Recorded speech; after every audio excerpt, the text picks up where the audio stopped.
एक पूरा प्रोसेस है। इस प्रोसेस के बाद क्या राष्ट्रपति भवन में जाने के बाद सदन में से पेश किया जाता है, क्या कुछ होता है सदन की कार्यवाही के दौरान, देखना बेहद दिलचस्प होगा। चलिए खबरों बढ़ते हैं आगे। एआई समिट में हुए हंगामे को लेकर अब एक बेहद अहम खुलासा, सुनियोजित साजिश के तहत ये हंगामा किया गया। साजिश के तार कई राज्यों तक फैले हैं। Delhi police, crime branch, inter state cell यहां पर जांच करेगी और यूथ कांग्रेस अध्यक्ष को 4 दिनों की पुलिस कस्टडी में लिया गया है। यूथ कांग्रेस के अध्यक्ष टिब को गिरफ्तार कर लिया गया है। 4 दिन की कस्टडी मिली है।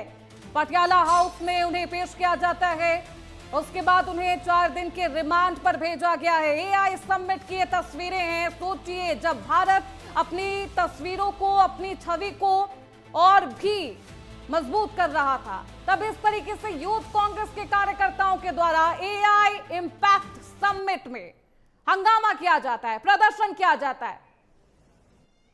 यूथ कांग्रेस के अध्यक्ष को गिरफ्तार कर लिया गया है। ऐसे में 8 लोगों की गिरफ्तारी अभी तक हो चुकी है। हमारे साथ हमारी सहयोगी स्तुति पाठक लगातार हमारे साथ बनी हुई है। स्तुति, क्या कुछ जानकारी इस पूरे मामले को लेकर?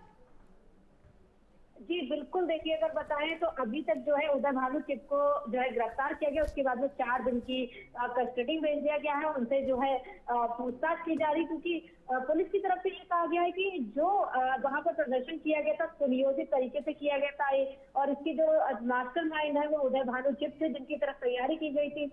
और अब इस मामले में कहीं ना कहीं उदय भानु पर जो है गंभीर, क्योंकि उनसे जो है 19 से 20 घंटे की पूछताछ पुलिस ने की है। पुलिस की तरफ से दावा है कि हमें गंभीर जो है सबूत मिले हैं। जो सबूत है वो हमको पेश करेंगे। और इसमें ये बात भी उन्होंने खुलासा की कि जो उदय भानु है वो पूरी तरह से आरोपी है, उनके द्वारा ये प्लान किया गया था। लेकिन अब एक बड़ा सवाल ये खड़ा होता है कि पुलिस इस मामले में पहले ही 7 गिरफ्तारियां कर रही थी। उसके बाद में अब उदय भानु की गिरफ्तारी और पूरी तार जोड़ने की कोशिश कर रहे हैं कि कहाँ से तार जुड़े हैं, कैसे प्लानिंग हुई है और कभी प्लानिंग की गई थी। और उसको लेकर एक कड़ियां जो है जो कि इसमें अगर बात करें तो जो क्राइम ब्रांच है वो भी। लेकिन सवाल तो ये है ना स्तुति, पहले जब गिरफ्तारी हुई थी ये कहा जा रहा था कि यहाँ पर नेपाल से कनेक्शन है। जिस तरीके से जेनजी का प्रोटेस्ट किया गया था नेपाल में, उससे कनेक्शन, उसी से इंस्पायर होके एआई एक्सपो समिट में इस तरीके से हल्ला बोल किया गया था, शर्टलेस प्रदर्शन, वो भी तब जब भारत अपनी छवि को मजबूत करने की कोशिश कर रहा है। क्या ये नेपाल से कोई कनेक्शन है या फिर कहीं और से?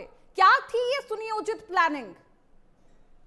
देखिए अभी तक इसका तो कोई खुलासा नहीं हुआ है कि नेपाल से कनेक्शन है कहीं और से, लेकिन ये कहा जा रहा है कि ये जो प्लानिंग है वो बहुत पहले से की गई थी और ये यूथ कांग्रेस की तरफ से कि हम यहाँ पर जाकर प्रोटेस्ट करेंगे, पूरी प्लान था यानी कि।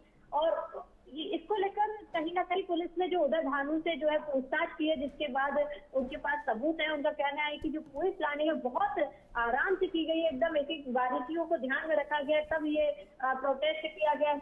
लेकिन कांग्रेस की तरफ से कहा जा रहा है कि हमारा उद्देश्य देश की छवि खराब करने का नहीं था, सिर्फ देश के मुद्दे उठाने का था, इसलिए बहुत शांति तरीके से जो है विरोध किया गया था। और जिस मामले में आज जो उदय भानु को मास्टरमाइंड लगी, इसको भी कांग्रेस का तीखा हमला देखिए। अब ये कहा जा रहा है कि साजिश के तार कई राज्यों तक फैले हो सकते हैं। इसके लिए पूरी टीम पुलिस प्रशासन की यहाँ पर कार्रवाई कर रही है। उदय भानु को गिरफ्तार कर लिया गया है। आगे क्या कुछ खुलासे होते हैं स्तुति, देखना बेहद दिलचस्प होगा। बहुत शुक्रिया आपका इन तमाम जानकारियों के लिए। चलिए खबरों बढ़ते